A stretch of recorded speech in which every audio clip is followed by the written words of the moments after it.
Good evening and assalamu alaikum everyone. Thank you for coming out today. So my name is Ahmad Anwar and I've been given the huge responsibility of being the moderator and host for today's evenings. Let's hope how it goes well. So today we have a excellent panel of 4 people here.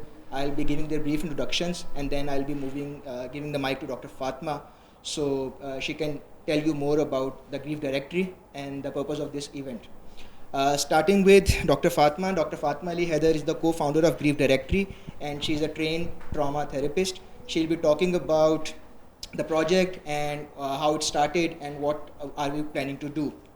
And moving to Ms. Maryam Suheyl. Ms. Maryam Suheyl is a Fulbright scholar and a therapist specializing in family and marriage therapy. She is currently working as a mental health practitioner and a consultant. We have a special guest in form of Lisa Cherry from UK. She's a speaker, trainer, author, and a consultant who's specializing in assisting education professionals, and she's working with the kids in social care and foster care to understand trauma, recovery, and resilience. And lastly, we have Dr. Naeem Zafar, who's a pediatrician and is a patron-in-chief of Pehchan and has more than 30 years of experience in child rights. He's also the founder of Child Rights Cell at University of Lahore. So I'll be giving the mic to Dr. Fatma to shed more light on the grief directory and today's evening. Thank you. Assalamu alaikum everyone. First of all, thank you so much for coming. I know it's a difficult topic, but before we start, I would like to give you a little bit of background.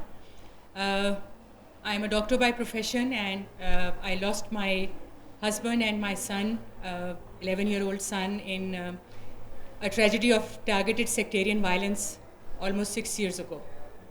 And that tragedy actually was not the reason why we founded the Grief Directory. One of my co-founders, Dr. Naeem, should be here any minute. But the tragedy of APS, in which we lost so many other children, beautiful, innocent lives, actually motivated us to start something which is now called the Grief Directory. The reason being that the tragedy of APS made me realize that I was not the only mother in Pakistan, unfortunately. Mothers like me had become a community. And over the journey of these 3 years, almost 4 years now, since we founded the Grief Directory in 2015, soon after the APS, we've been doing many activities at the Grief Directory. Primarily, we support the families affected by terrorism and political violence. But our Facebook page, which is very active, made us realize one more thing. When we started sharing about the grief of those who have been affected by violence and terrorism, I also shared my own personal experience of grief of a mother who had lost a child and somebody who had lost a spouse and a husband. And very soon we realized that there was so much vacuum as far as expressing grief in general was concerned. And when it comes to talking about the loss of a child, nobody talks about it. The parents don't want to talk about it because they sometimes feel that people don't want to listen.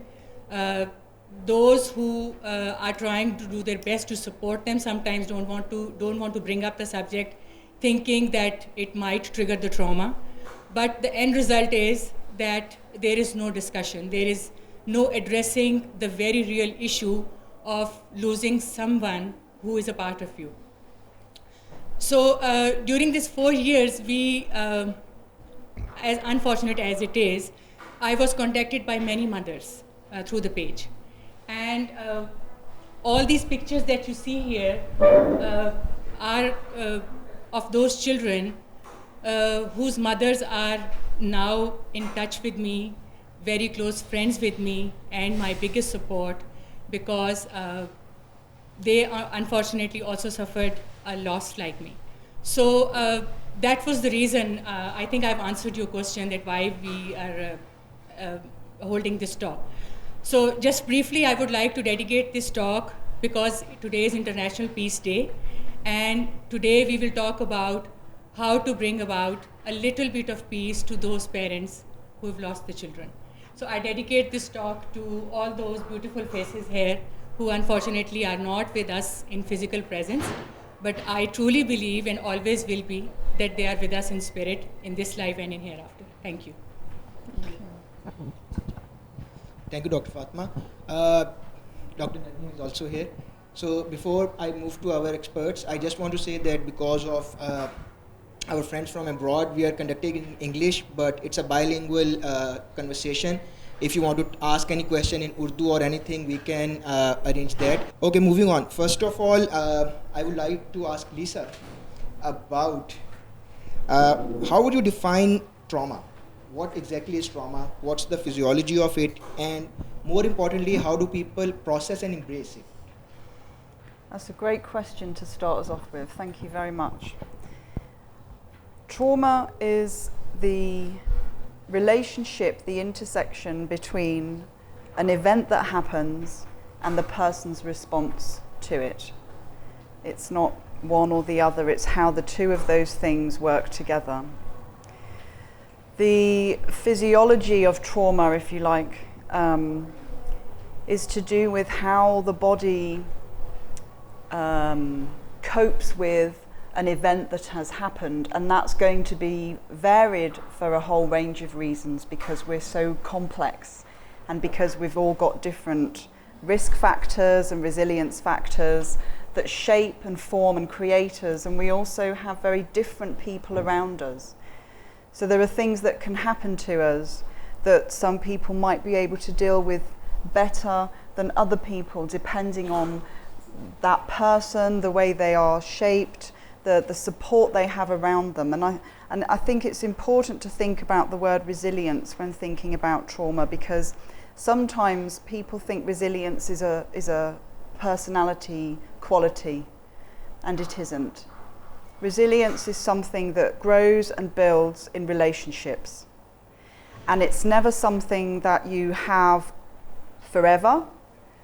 So you might have periods in your life where you're very resilient and you have lots of people around you and something happens and you cope with that very well. And you may have other periods where something happens and it's so overwhelming in the system that it's too much for you to cope with. And that's not to do with your capability as a person. It's to do with the relationships around you when that happens. So something that, like what happened to you, the two closest people to you, is going to be incredibly difficult to manage on a physiological level in that sense. So that's trauma. That's trauma. So how do people basically process it and then embrace it? Are there different stages where they go through? Is time a factor?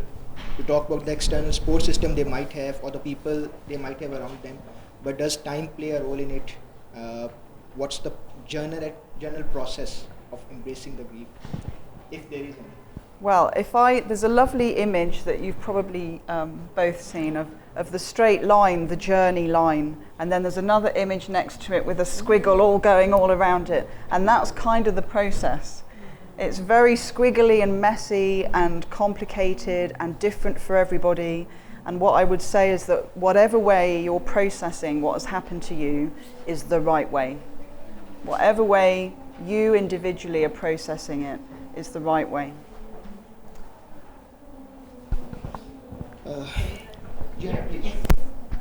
So in my experience, if you're talking about time, right, it doesn't have to be processed when the trauma happens, and usually it doesn't. In my experience, people, when they come to me, the trauma probably has happened several decades ago, and it is usually frozen in time, physiologically or psychologically. But somehow something in the environment re-triggers it and it becomes activated, right? And that's when the healing process for them begins. So it doesn't matter how many years have passed. If it hasn't processed, time will not make a difference. And it also depends on, one, the person's own psychological makeup, the way he or she has grown up, then the things surrounding that particular experience when the trauma occurred. Probably there were a lot of deaths after the earthquake, but that trauma is going to be very different from the one after the APS, for that matter. And then also how that person has been groomed to feel it. For a normal person, but if the normal person is from, let's say, a disadvantaged community, how is he going to deal with it if he is already from a minority, a refugee, or a sect which has been sidelined, or maybe from the most destitute? It all constitutes how the people respond to the trauma. And again, the resilience is based upon how much support is there, and also how long the trauma has continued. For example, if there is just one episode, the resilience is easy. But let's see if it is like people sitting in Quetta and they are going to face this kind of trauma every day with the Hazara community, the resilience is extremely difficult. So all these, it's a very compound thing, but definitely it's worth considering when we are trying to heal the people. I'd also add to that as well around early developmental childhood trauma, because of some of the places I've been to this week. In Karachi, I've been to Liari and the Mucha colony. Yeah, sorry, can you not hear me? I'm so sorry. I'm sorry. And some of those children have had their systems so many times had the trauma of not having that adult buffer while they're in their developmental stages, that is invariably going to impact upon then everything that happens thereafter across the life course. Because we're developing so fast when we're young. 80% of our internal architecture takes place in the first 3 years. So if you're born into one of those environments, that's going to weigh heavily on your capability each time something happens thereafter. Hence, as my lovely colleagues here said, so complicated in that sense. I don't think it's about, listen, if you've lost a child, that is going to be with you for the rest of your life. I don't believe there is a process that is going to take that away. But what I do believe, that when things happen to us that overwhelm our system, that are incredibly difficult to deal with, we can come to a place where we integrate it into our fabric. We integrate it into the person that we are. And that is how we then proceed through life. You're never going to go back to something. That event changes you, it's defining, it alters your very makeup, your internal architecture in a way that will stay with you forever. My personal journey, because obviously I'm not an expert like them, it was like every day getting up and thinking that it's going to be a better day. But there were times when a few minutes or a few hours would be a little better than the rest. But then, just like Dr. Naeem Zafar mentioned it, you would go back again. And the pattern exactly became something like what Lisa described. So you go 2 feet front and you move a foot back, and you feel that it's strange that you're still there and you're actually regressing. So it becomes very depressing. I think what helped me the most was my support network. Dr. Naeem is here, who would tell me every single day when I would say, Dr. Naeem, I don't want to see you next day. And she would always say, just bear with me tonight and we'll plan something tomorrow. That's how slow it is, and how perfectly supported I was by my friends, especially Dr. Naeem, and then my family like this. So, sorry? You are lucky in that. I have been very lucky, yeah, no doubt about that. And I think that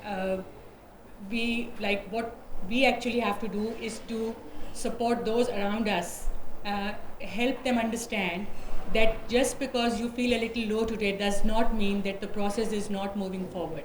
Sometimes it is moving so very slowly that it is very, very difficult for yourself and for those around you to see the change that is happening every day, because change after 5 years of experience I know is happening. And the second thing is that what helped me was when I stopped waiting for that change, that miracle to happen, because that miracle doesn't happen. You just have to stop looking for it. And again, referring to Dr. Naeem would say, let's just plan for the next 2 hours, or let's just plan for this day, and we'll see what tomorrow brings for us. So I hope I've answered your question. Thank you. Okay, moving forward, I have a question for the panel. So, how does trauma affect a family on whole, and then how different is reaction from the both genders? So it might be different for the father, and the mother might have different reaction. So how does it affect family on a whole, and then talking about different genders? Maryam, if you can please. So, are you talking specifically about loss of a child? All right.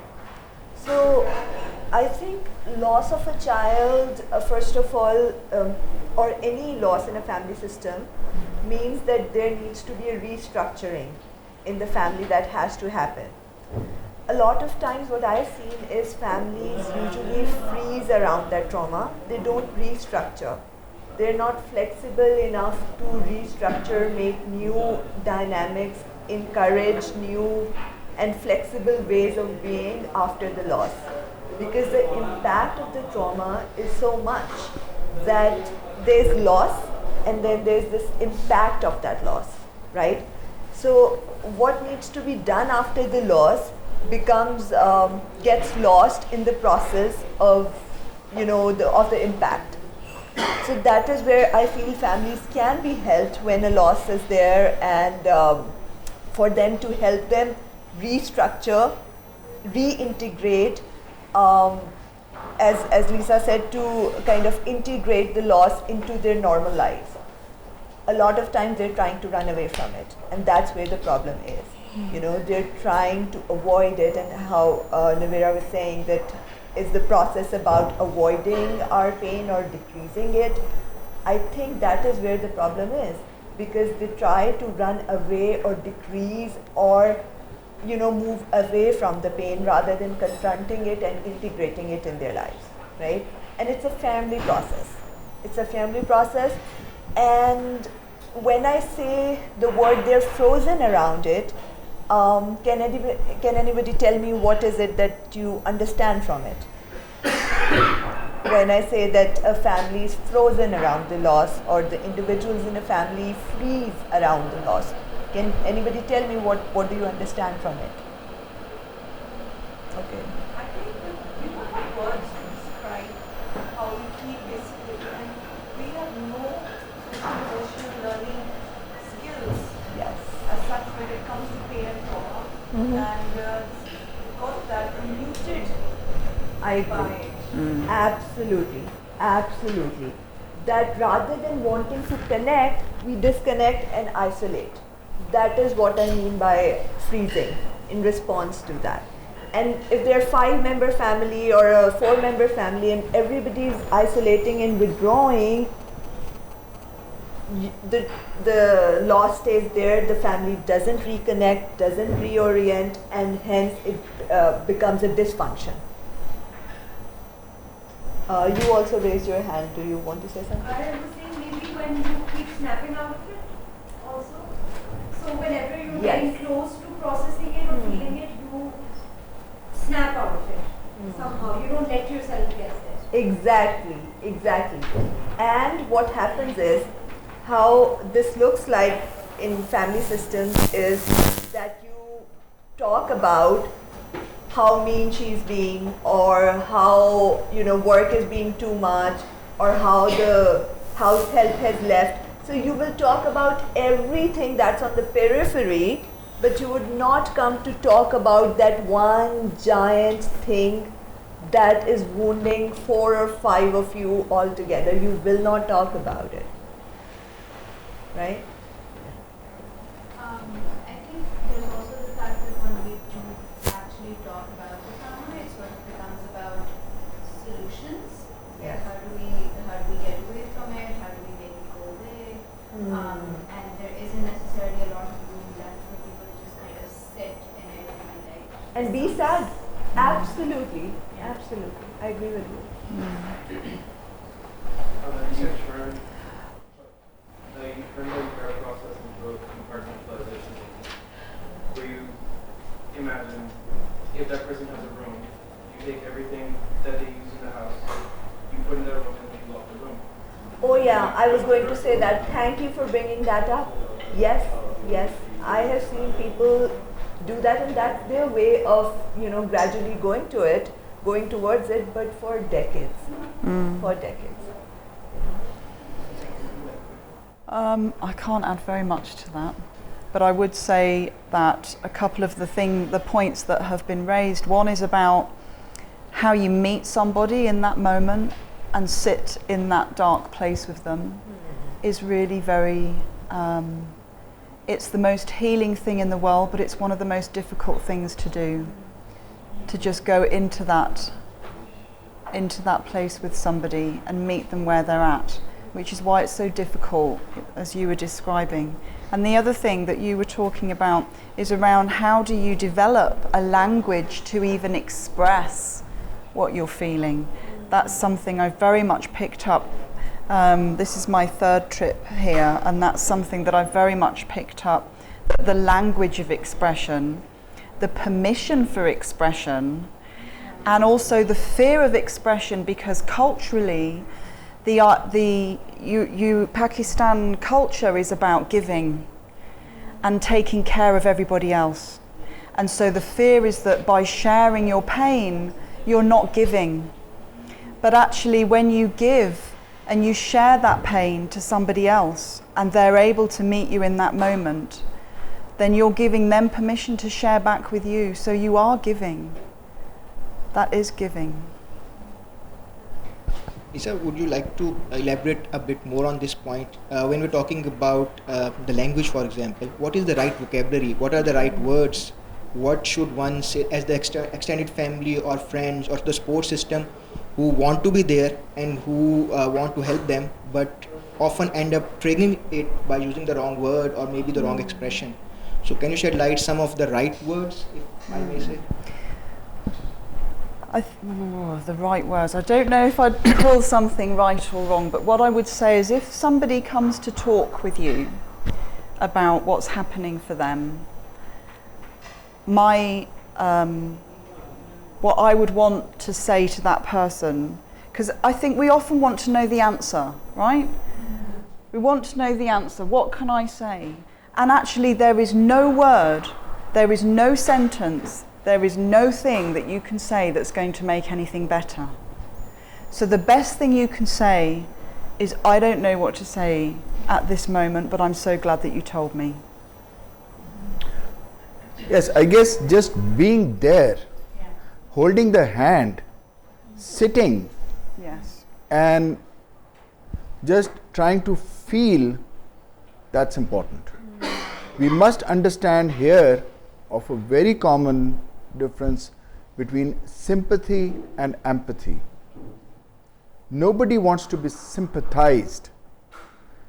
They have been a normal family, something bad happened, lost a family member, nothing to sympathize about. It's always better to try and be in their boots and think what difficulties they are facing. I still remember Dr. Fatma coming to me and saying, I don't know how to get my bills paid off, how to get the carpenter do the work. These are very small things. I would have never thought of these things, because we never think about it. But when there is a loss, especially when there is a loss of the bread earning member, or the loss of man who is supposed to do all the outside chores, this becomes an extremely cumbersome work. So that's where we want somebody to come forward and say, look, anything that I can do, I think that is another one very important sentence. Absolutely. Anything that I can do. And then you mean it. You're not just talking about it. So just to be adding to the vocabulary specifically to the loss of a child. I think there are no words to describe the pain of a mother who has lost a child. So I think rather than trying to address the pain, what has helped me is that people would just come, as Dr. Saab has already said it, and just sit with me and let me cry. And just say that I have no words for your loss. And another very unfortunate thing that, unfortunately, with all my due apologies, people do is ask this very dreadful question of how it happened. Well, how it happened, why it happened, is irrelevant to the pain that mother is suffering from. And if you are there to satisfy the curiosity, then by all means find another source. If you are there to be with that mother who has lost a child, then just be with her in her pain, even if it is just a few moments that you can manage. But please be very, very careful about the vocabulary. I think the other thing that I have recently noticed is the social media. The social media talks a lot about the loss and sharing pictures of a child who has been lost. I can't imagine who gives me the right to share the picture of another child who has recently lost his life without the family's permission. And then commenting on the cause of the death, how it happened. If somebody is that curious, I think we should hold those conversations by sending an inbox message or by making a phone call. But I think that because it is the age of the social media, I would like to mention it and request it that please do not share any information without the permission of the family. The family, other siblings, parents, if they are looking at it, relatives, it brings a lot of harm and immeasurable pain. Yes. I think it's important to mention faith here, faith and religion and rituals, because sometimes when you're trying to comfort somebody, you impose your own beliefs on that person, and that I think can bring a lot of pain, especially when you say, Khuda, it's for the best. God must have had some reason to do this to you, or your child is in a better place. And those kind of things are very common, and they hurt. I know I've seen her being hurt by these words.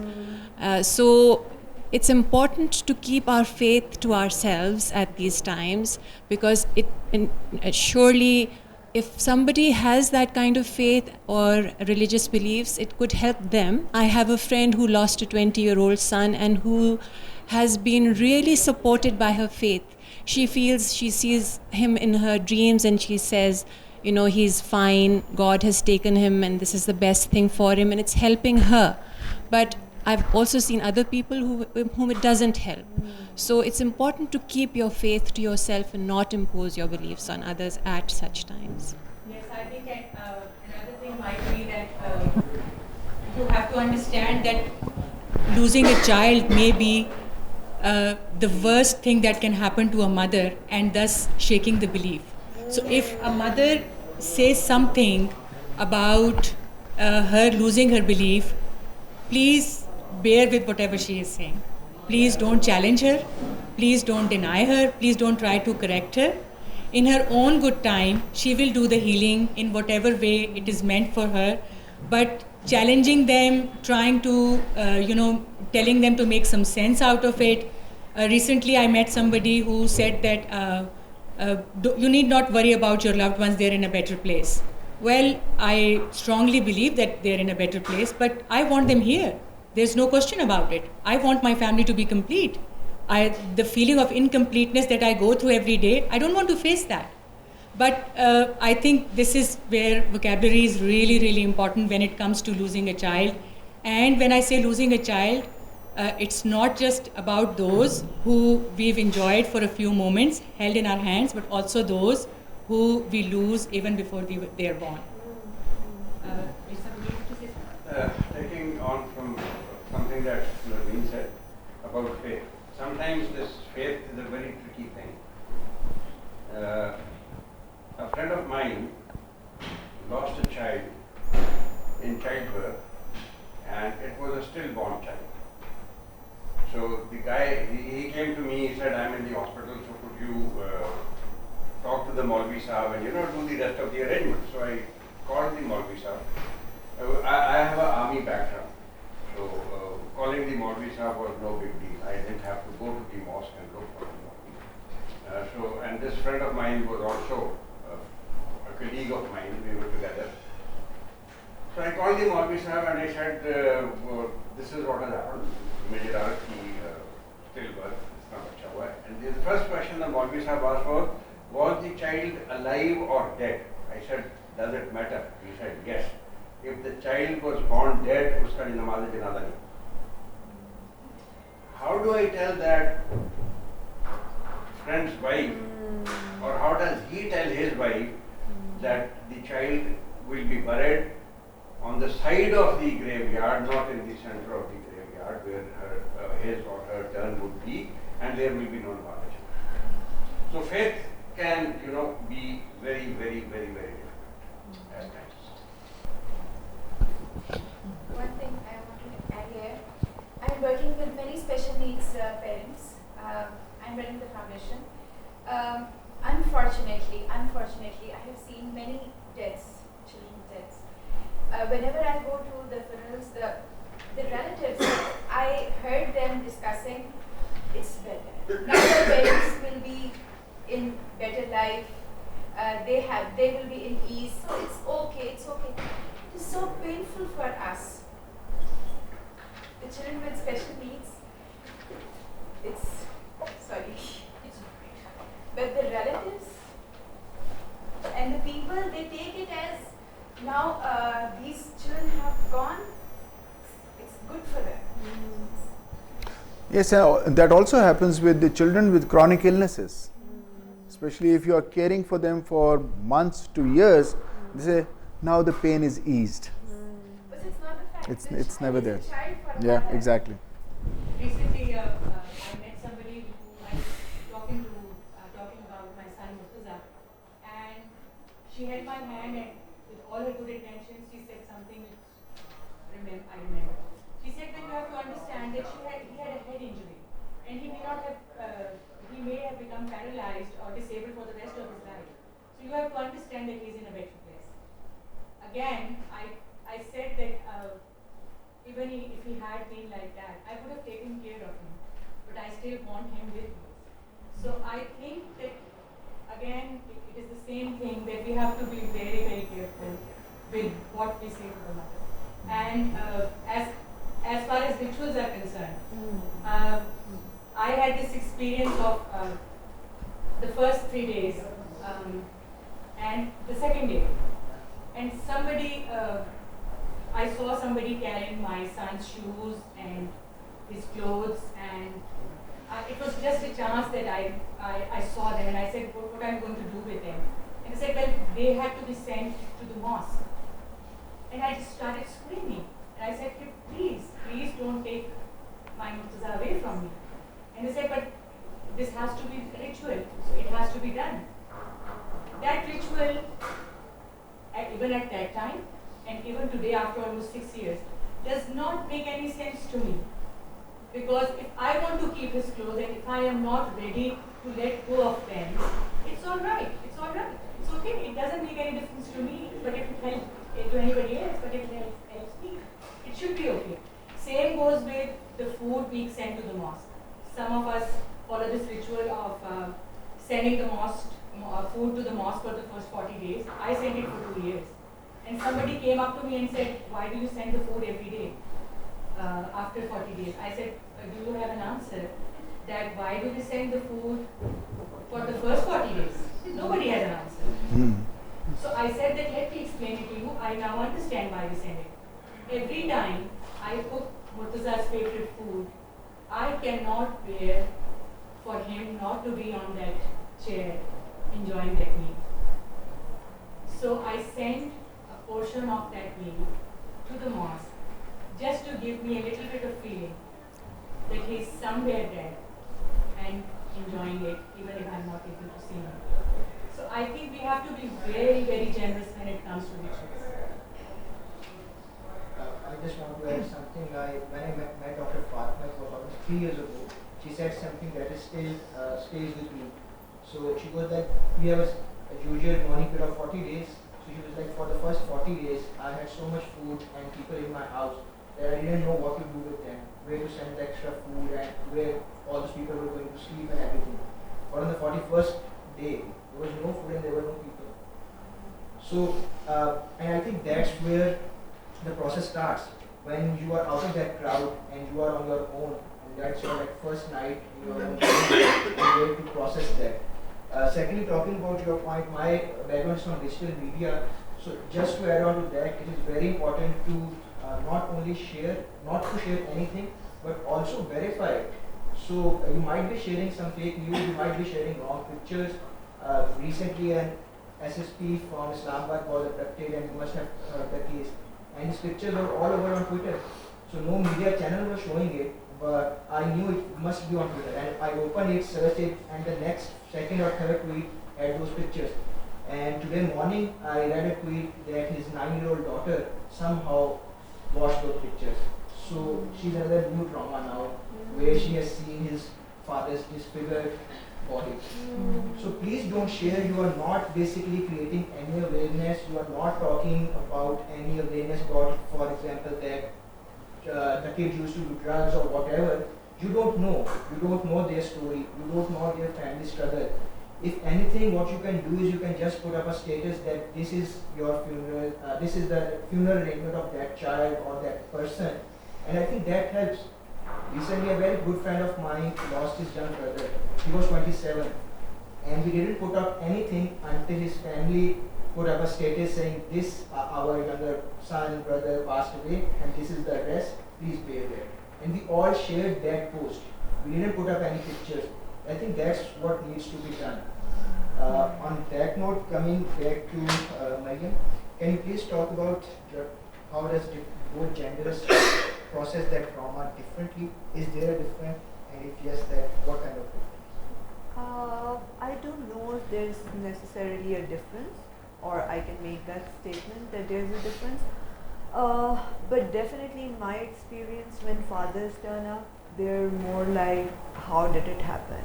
I don't know, I should have done something, we could have done something. It's a lot more pragmatic.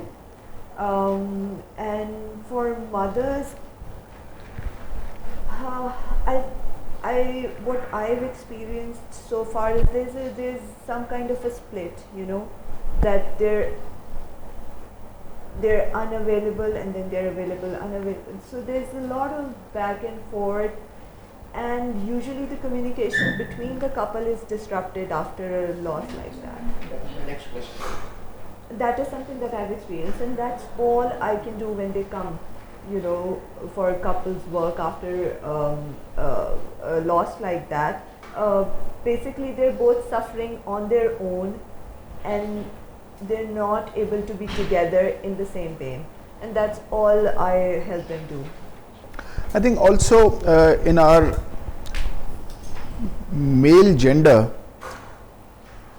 a man is supposed to be strong, should not be crying, should not be displaying his emotions in public, and that makes it even worse. And what Maryam is talking about in the family, he's not even ready to share his grief with his wife. Absolutely, I because agree, he Doctor. feels that he will be seen as a weakling, which he doesn't want to. So that is another difference. The other probably difference is, again in our society, if there was a trauma, the man would try and find out the negligence of somebody, Yes, somebody, and would like to fire at him. Especially we as doctors face it a lot, because the children, they come to the hospital gasping and die in the first 15-20 minutes or half an hour. The onus is on the hospital. They break the hospital doors and windows and they beat up the doctors, not knowing they have kept the child at home for the last weeks maybe or days. So it's always the fault of the one who is facing it. But more importantly, I guess, man happens to be more violent. Women take it more, internalize it, and probably suffer in that respect. So that's another gender difference that we can see. I suppose the only thing that I would add is that loss is loss and grief is grief. And yes, I think men and women do deal with things differently, but I think, gender is a social construction. So in whatever society you're in, what that social construction looks like, which is that men don't cry and men don't express things, their pain is still very there. It's just, a very different way of expressing it. And also, as well as the coming outwards with that, the stress that they're experiencing, I think there's also a desire to withdraw, a desire to go inward, to not be, to not know where do you go. Where do you go then if you want to cry, if you're a man? Who in the family is there for you to do that? And I just want also to raise that loss and grief isn't always about losing a child through them dying. And I think we need to just bring that into the room, that there are losses and experiences that people have that mean they don't have their child with them, that is still a loss.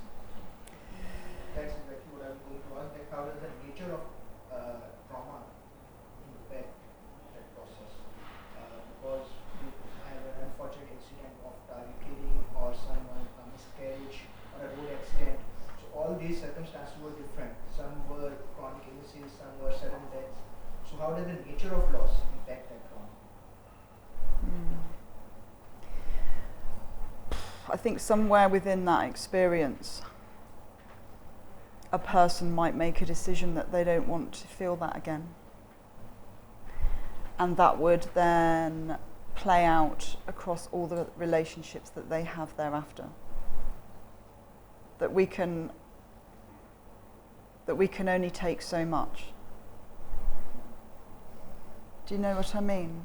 I'm perhaps not expressing that very well, but I'm thinking about how protective we get over time of ourselves in terms of what we're prepared to feel over and over and over again. But grief is kind of such a double-edged sword, because grief is about love. If you're going to feel love, you're going to feel loss, and you're going to feel grief.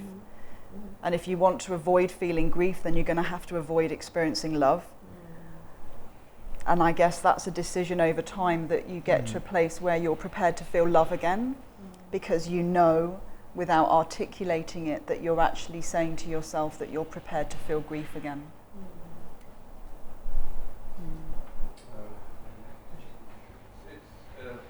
In my experience of dealing with grief for the last 9 years now, the way I look at it, I may be wrong, it's all about coping strategies that you have.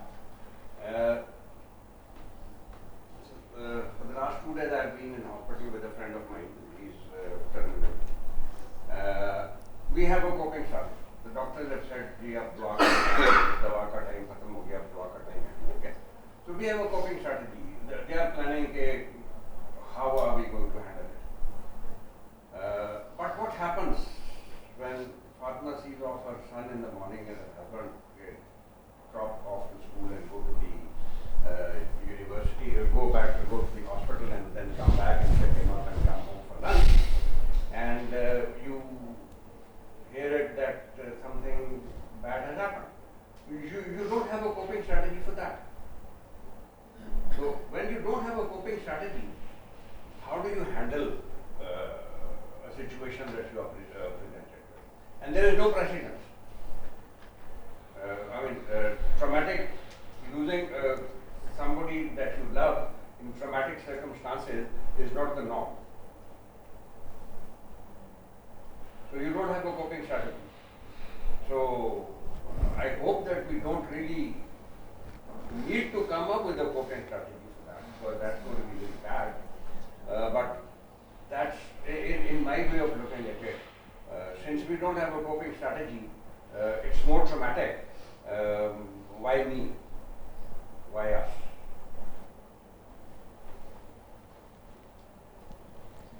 Just a concept of that. It's a global phenomenon that we celebrate birth, but we don't know how to deal with the death.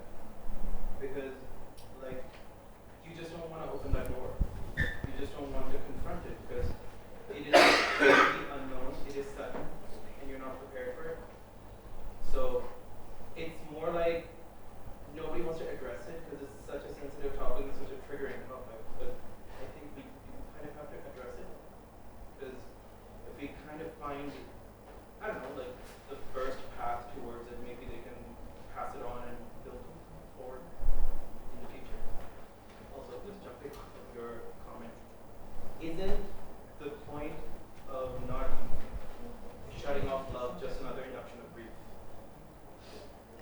Say that again, that sounds quite deep. Like you said, like you don't want to feel lost, but that's why you turn yourself away from love. But if you turn yourself away from love, aren't you just inducing a different kind of grief, but grief in itself? Yeah, I mean, yeah, of course that's a very sad place to be. And you might have to sit in that place for a while, and then you might be free from being in that place. I don't think these are thought through cognitive decisions. Right. These are automatic responses that are part of dealing with that trauma. You know, you're not sat there thinking, do you know what, I'm not going to love again because I don't want to feel the pain of grief. That's a good point. Also, when we are talking about situations, I don't understand what you mean, because what we're... You're still in that grief. Yes. Like I said, it's redundant to... Yeah, absolutely. Yeah. I really understand it's humans are random and there's a process for just You're in it, but you're disconnected. There's a difference. You know, it's not that the grief goes away when you're not feeling it, or if you're switching off from it. The same sensor that experiences grief is the same sensor that experiences love. They're not two different things. So if you're so overwhelmed and it's an automatic bodily process, it's not a cognitive process, that you automatically disconnect when it is so overwhelmingly sad. Yes. Okay?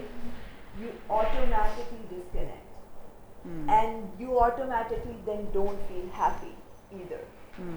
Okay? And then through a process you start to feel the grief and then have the ability to love again. I think that's what, Lisa meant here. It's not that, you want to isolate yourself further. It's just that automatically your senses can't take anything anymore. I think the key is in the word you used, which is overwhelm. When you are overwhelmed, then that's when the system looks after us, actually, and shuts off. That's our system. That's our stress response system. That's how we work. Yes, I was referring to your question about situations and about the grief in different situations. Another factor is guilt. Feeling of guilt always comes in. Like the mother would feel, why did I send the child out today? Because he drowned, let's say, in a pond or anything. Or a man or a child who is very sick and the parents cannot afford the treatment, which is quite often that we see it, the child suffering from a chronic illness, there are no health systems dealing with it, parents do not have their family, they are selling off their things, but they still feel, maybe I could have done something to save the child. That guilt continues on and haunts them. So that's again a very difficult period, and somebody has to tell them, look, you did your best. Now imagine what is happening in Thar, where people are dying of famine or children are dying of hunger. What would be the parents' thoughts over it? but it's none of their fault. They are trying their best. So, but putting them into guilt, look, I could have done something better. And that's what I get a lot of times from my patients after they've lost their young ones. Doc, could I have done something better? Or maybe I was not a good parent. Maybe I haven't done enough. And then again, not just death, a child getting into drugs, and the mother or the father says, maybe it was my fault. So these all things have to be taken care of. Doctor, when you talk about, we have talked about the parents losing a child, but then again, many times, for example, in case of Asad, there were 2 more children in that house. So how are those siblings affected? How do they take the trauma, and how do they take the loss of a sibling? Unfortunately, there have been very few studies on that. And looking at trauma, losing somebody, again, as why we are sitting here is because we have always talked about losing the parent, losing the caregiver, or losing the breadwinner. But we don't want to talk about the child. And we definitely do not want the child to talk about the child. I have seen Asad moving from one problem to the other because he could not really comprehend what had happened to his younger brother. At times he was outrageous, at times he was rebellious, at times he was thoughtful, getting into that mode. I think blogs have done wonders to him. He's started writing it, at least he's expressing. And then obviously he's been over it, he has got some friends who are supportive. But yes, let me explain my son, who was a very close friend of Murtaza, and it took him at least 3 years before he could muster up courage to go back to Fatma auntie. He just couldn't get himself to it. So yes, the siblings, the friends, the peers, they also feel it. And you might have noticed how many of his friends came around. I think that when it comes to family dynamics, new family dynamics, where there's a mother, I don't have the experience of a father, unfortunately, having by my side at the loss, but my experience was that I had 2 children who were with me physically, and one was not there, but he was still as much a part of me. And my experience is that as difficult as it sounds, I know that the mother and the children are at the center of the grief. But even if in that center, the mother is the adult and the children are children. I 100% agree that the mother's loss is huge, it is immense. But still, for the sake of those who are physically with her, she has to take responsibility of those children. And what my experience of these 5 years is that if that does not happen, then there's a role reversal, and the children have to take care of the parents. Especially in cases of, like, for example, like mine, where my son was the only surviving male. People told him that, you have to look after your mother and your sister. And one day I sat down with him and I said that please sit down, and I need to tell you that now that Baba is not here, the man of the house is me, not you. You go ahead with your own life and enjoy your life, you're just 15, finish your career, and nothing else is your responsibility. You are supposed to love me and care for me the same way you used to do before Baba died and Murtaza died, and nothing else is your responsibility, it is my responsibility. So even if the mother has lost one child, I understand her pain, but I would still request all those parents not to let their children become their parents, because that puts a huge responsibility on those children who who are children, of course. They are robbed of their childhood, they are robbed of all those activities because the mother is grieving, the father is not handling himself well. And imagine the insecurity of a child who sees the parents arguing or crying all the time, and they say that we've lost a sibling and the whole family dynamics have been disturbed. So those children may become very angry, resentful towards the sibling who has died, may become very resentful and angry even towards the parents. And one of the mothers shared that with me, that one day her elder daughter came to her and said that I think I would be much better off dead than alive, because the one who has died seems to be more special to you. So I think when it comes to dealing with other siblings, the parents do have a responsibility, and being their parents, we have to fulfill that responsibility. I agree with that, and that's what I meant with mothers usually who come to me. They disconnect and connect and disconnect, which is very important. After all, even if you think about that responsibility, you cannot be consumed by that responsibility. You know, that okay, I have to go on for my children, I have to do this.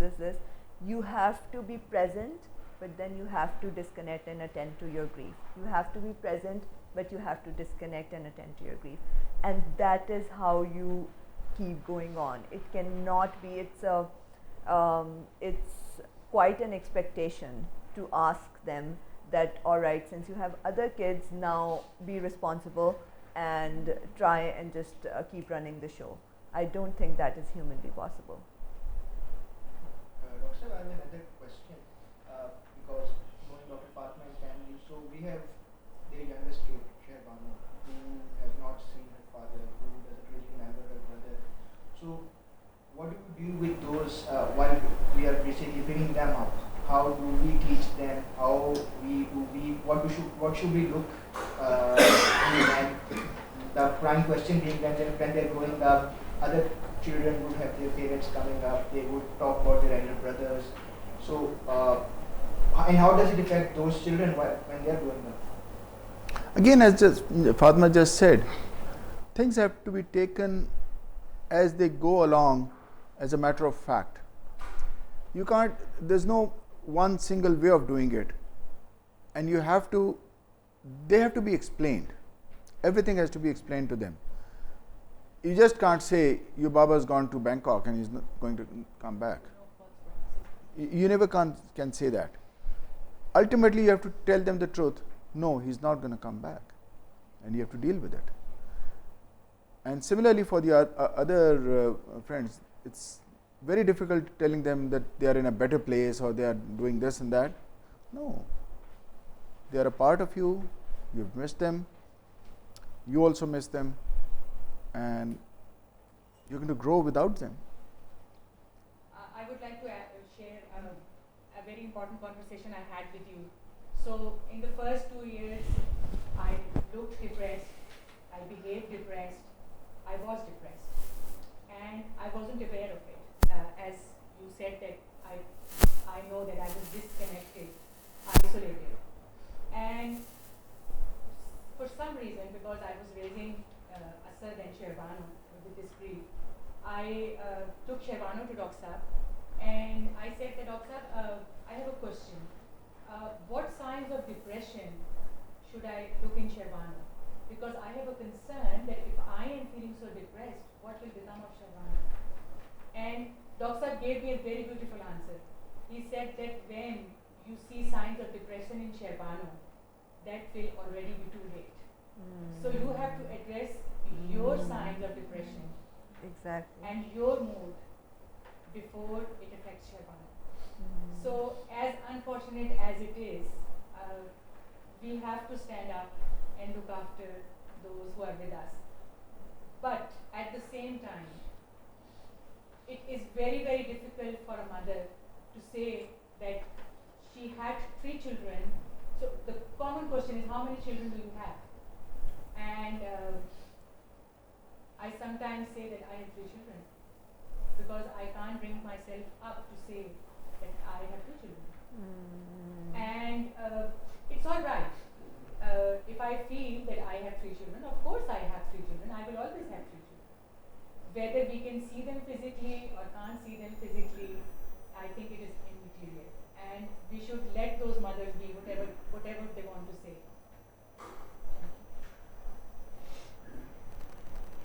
Taking it forward, we have talked about that what parents should be doing in terms of self-care so they can look after their children and obviously. So, Lisa, if you could shed some light on not just using a child, but generically when we're talking about trauma. So, what are some of the basic things you should look for in terms of self-care and self-care of yourself, and then obviously you can look after if there are other people involved in your life? Yes, well, the basics are always going to be the same, which is the making sure that you have enough sleep, making sure that you have nutritional food, steering clear of too much mood-altering foods, so not too much sugars and too much fats. And then from there on you can build. If you can't, when you first had a shock, those are the things that are the hardest to do. Closing your eyes becomes something that you don't want to do because you don't want to sleep. So your sleeping routine becomes something because your eyes can't stay open anymore. Eating is always affected when you've had a trauma. Some people stuff lots of food, other people can't eat. I can't eat if I've had my system's been overwhelmed. Once you can start to stabilize some of those things, then you can start to look at the other things. And I would always say that if you can do things that look after your vagal tone, so do things that are using breath, so things like yoga or mindfulness, singing, anything that's about using your breath to help you stabilize your system and giving yourself that time. I think a lot of it is about giving yourself permission to do that. The first time that I came to Pakistan, I was in a group trying to talk about self-care, and I asked the question, how do you take time for yourself? And I could see everybody looking at each other going, what does she mean? I don't know what she's saying. And I realized I'd hit my first main kind of cultural barrier, which is that that's just a concept outside of your experience to do that. So that has to be, that's a challenge before we've even started. So if you just think about it as managing your system, if you can understand that you're having a very natural response, and it's about how do you calm that system. And that's why I'm saying when you can get to a place of sleeping, of wanting to close your eyes. People talk a lot about meditation, and meditation's fantastic, except that when you've had a trauma, closing your eyes and being silent can be incredibly difficult. It can be triggering, it can be re-traumatizing, it can be frightening, all of those things. So if you're talking to each other, and you've spent so much of tonight talking about the support that you had, when you've got those mirrors that are able to give you that information, because you can't look into that in yourself. You're disconnected, as you've said, you're switched off, you're not in that place. And that's where being able to speak to somebody helps, because then you've got that relationship available to you for someone to say, I've noticed that you haven't slept for 3 days. I've noticed that you're not eating as much as you normally eat. I've noticed that you haven't rang me for a while. Because when you're in that place, you don't have that mechanism. So your relationships become crucial, those empathic relationships that can gently be with you in the moment. If I may sound like a very basic question, but this is something that we come across in our normal day conversations. I'm talking about grief in general. So we notice that someone is not eating or sleeping, and when we ask them, so they say, I don't feel like eating, I don't feel like eating, I can't sleep, I am not hungry. So what do we say to them at that moment? Because they are giving us a clear no, that you don't want to eat, Yes. you don't feel like eating. There is a limit to which you can, say or try to make them understand, no, it's important for you to eat, you will get weak and everything. Yes. But what should a person like me should be saying to someone who's in grief? Yes. I mean, I'm hearing from you that you want to relieve some of your distress at not being able to comfort somebody. And I think some of the simplest things that because it's in the nicest possible way, it's about the other person, but you're having your own feelings too, and I think that's really good that you've been able to raise that. I think I would, if somebody doesn't want to eat, I might just make some soup and sit next to them and have some soup, and just gently re-invite that potential, that possibility that you might want to eat again. With regard to sleep, a loss that I had a number of years ago, and this sounds quite, I don't know if this sounds quite strange to you, but somebody came round to my house. I don't think they would do this for you, Hamad. Somebody came round to my house, and I sat in a chair like this with my feet up, and I was crying, and we didn't say a word to each other. She just painted my toenails, which is why I don't think that's good for you. And I know it sounds something quite strange, but I'll never forget that moment of just being, I feel sad just thinking about it in a happy way, just being able to be in that moment with another person. They didn't want anything from me. I didn't want anything from them. They were just with me in that moment. And I think that's the art, whether that's just being in the act of making some soup with somebody that they might not eat, or being in the act of sitting with somebody and painting their nails. And then she just literally, when she'd finished, she just left.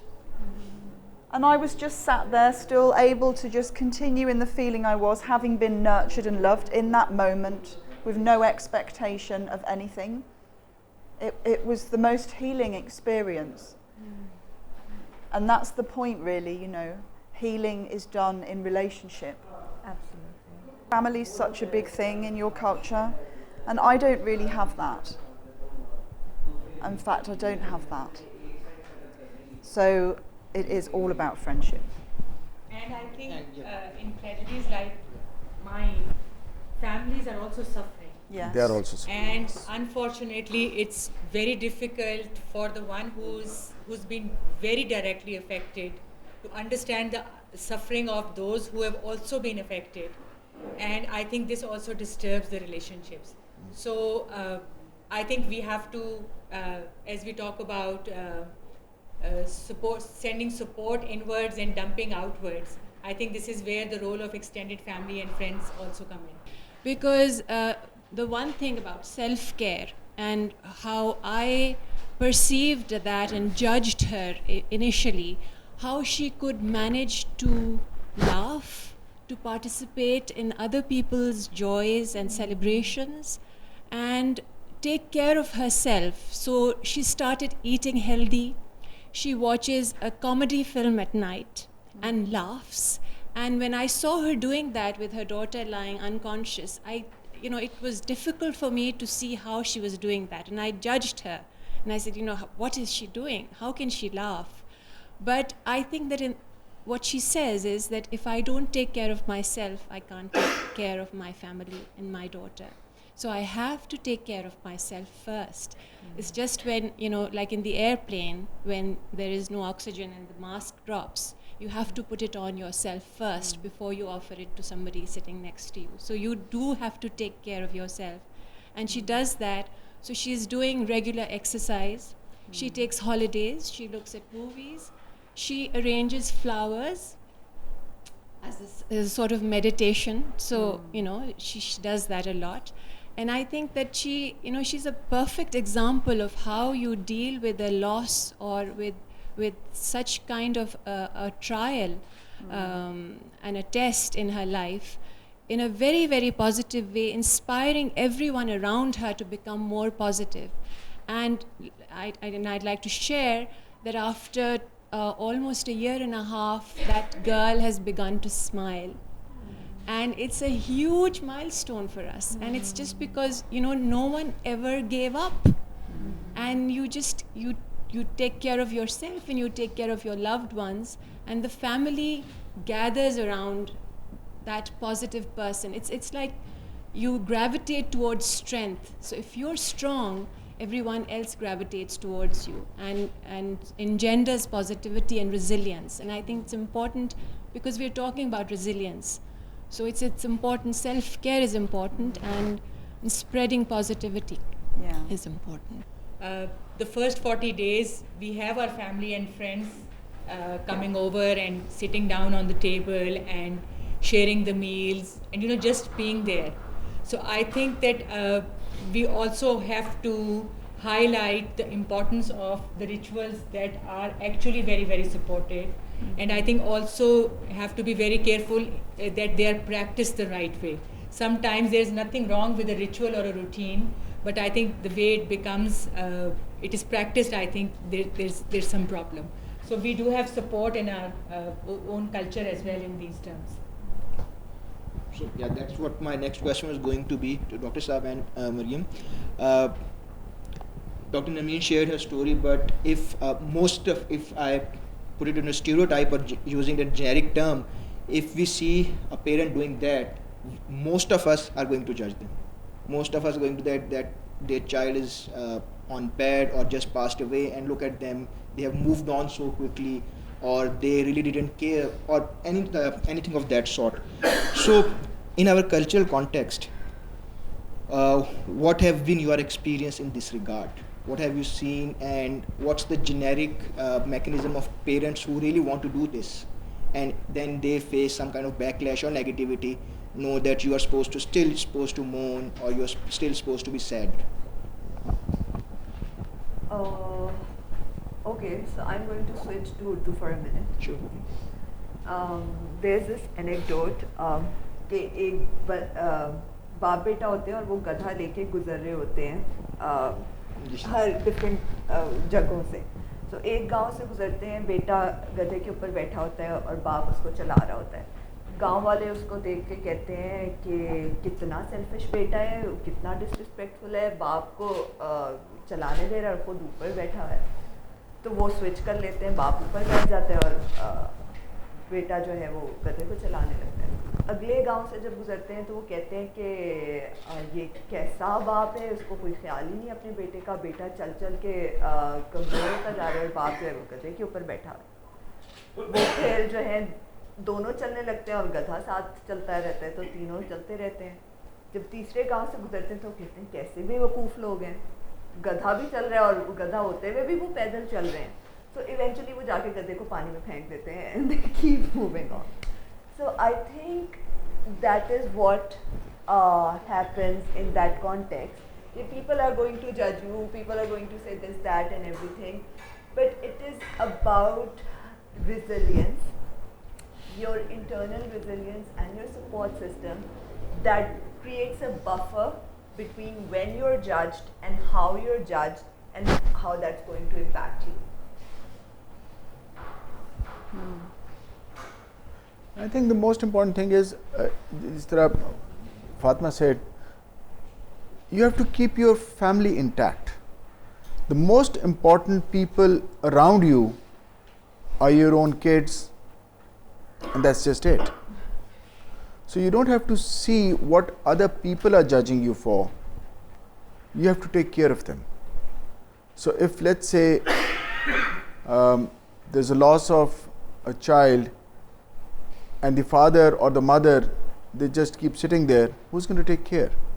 So it's always important to move on, but move on at your own pace. Nobody is going to pace you. You do it whatever you want. And I think this is where the role of support comes in, the family. Amna, my sister is here. I would like like to thank her today. There have been countless occasions where people would come and meet me. They wanted to come and meet me, and I was either sleeping or crying, or I would just tell them that I'm sorry, I can't see them today. And people would complain to her and to my mother that, she's such a rude woman, that we've come to offer our condolence and she's not there to meet. So I think if the support system is intact and ready to be with you and there with you in this very, very difficult journey, I think that also helps a lot. Just sitting here, I learned the right way. Because anyway, when I went for grief, I was the one standing behind and everybody was doing the talking. Oh, we feel so bad, something, Allah Miyan ne ye kar diya, or they're in a better place. And I would just stand there. I could find no words. But just like Maryam said today, the best thing is don't say any words. The most important thing is whatever you express has to come from the heart. Don't make it up. If you're not feeling well, don't go there, please. Just don't go there because somebody will say, why didn't you go and grieve? No. If you don't want to, please do not. Don't disturb them. And those who go there, please feel for the family as if they are the empathy part, as I said in the beginning, feel empathetic rather than sympathy. They don't want sympathy. Nobody wants sympathy. And also a follow-up question that, a lot of times we go to that place and we're not sure that, not right after tragedy, but let's say after 6 weeks or 6 months, we go to that place and we're not sure that whether the parent is ready to talk about their child or the loss, because it might be his birthday, it might be the wedding anniversary. So when we go, what should we do? Should we ask the parent directly that we want to talk about it, or I don't know, what's the... If you are not a counselor, please don't try to counsel. That's a simple thing. So you go there as a friend, talk to them about 100 things. If the topic comes up, you're free to talk. If the topic doesn't come up, means they don't want to bring it up. There are so many other things to talk about and come back. I asked when we were talking about Dr. Fatima, so she said that I would prefer if the person comes and asks that, do you want to talk about Asad today, Murtaza today or not? And I will just tell them that, okay, I feel like talking about him, or maybe I don't feel like talking about him. So that's the reason I asked the question.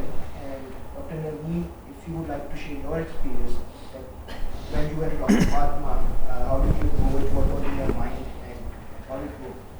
I think that for somebody who is sharing the loss, like for me also, I hadn't met Murtaza, but it was such a, it was a national tragedy actually, and we all felt it so deeply, and I had absolutely no clue what to say to such a person. So I went there on the day that the tragedy happened, and I came back without saying a word. And I said to myself that I will go back later. But it took me almost 6 months trying to think of a way, trying to think of the right words. And frankly, I couldn't. I didn't have anything to say. So I waited for Sherbano's birthday, and I bought a present and I just showed up at the door. And I think that's basically the message. You just show up. You don't have to know what to say. And I think that's what we all need to perhaps learn from this, is that there are no right words, there are no right things to say. You don't know what can trigger a storm of tears, what can trigger somebody to, whether mentioning the name of the child will bring bad memories, or not mentioning it will hurt the mother. So you don't know. You just need to show up and allow them to take the initiative. But you need to be there. That's it. And I think that I again had my experience is that every mother would like his or her child to be remembered. Every parent wants it. So there is no question about the fact that if he or she is not talking about it, perhaps it has slipped their mind for a second or for a minute that he or she was a part of the family. But special occasions, birthdays, anniversaries, Eid, I think the best thing, I have a friend here who comes and visits me on every birthday, Murtaza, and Tahira just rings the bell and comes. But for the first birthday after I lost Murtaza, I was struggling. And I talked to Dr. Naeem and I said that I wished that Murtaza's friends were here today. And they just hugged me because today I couldn't celebrate Murtaza's birthday. And I missed that full house, that laughter, that joy, and the preparation of celebrating the birthday. So Dr. Naeem encouraged me to write a few lines on the page. And we started that series which we now call Hug Me for Murtaza. So Tahira and another friend of mine, they've been very kind. They sent their children that day to give me a hug. And now it is now the 6th year, they've been coming every year. And now I don't even have to tell them or remind them, they just remember. So I think that we have to let the parents take their own course, their own journey of grief. When they want to talk about it, sometimes they don't want to talk about it. But I think mentioning the child doesn't harm. Like I have my family here, one of my caretakers, he sent a very beautiful gesture. On the first Eid after Murtaza was not with me, he gave me 3 envelopes for the Eid. One was for Asad, one was Sherbano, and the third one was for Murtaza. So it just gave me the feeling that Murtaza was still with me. And I think now my family continues this tradition every year, and it brings a lot of relief to me. Just a little bit of peace for the mother as we talk about peace on International Peace Day. I would like to thank Lisa and of course Maryam. Thank you so much, Lisa, for coming here today and sharing such useful information. Doctor, thank you so much for taking up the time. And just before we finish the conversation, 2 things. One is that when I lost the other and of course Murtaza, I lost my hope. And what helped me in all this journey was when gradually one day I realized that I did have hope. So I had hope in Asad and Sherbano, because even if I had lost Murtaza, they still had a right to live and live it to the fullest, to the best of my efforts. But through the Grief Directory, I have had the chance to run beautiful internship programs. And I say them beautiful because they've been very, very healing for me. And Dishan is here, Komal is here. Although Murtaza is not here, but they are my hope now. So I'm so thankful to God for giving me back my hope in the shape of all these beautiful young children. And the second thing which you said was that yes, I have been very, very lucky. But the healing started to begin when I realized that I was indeed very lucky. Thank you.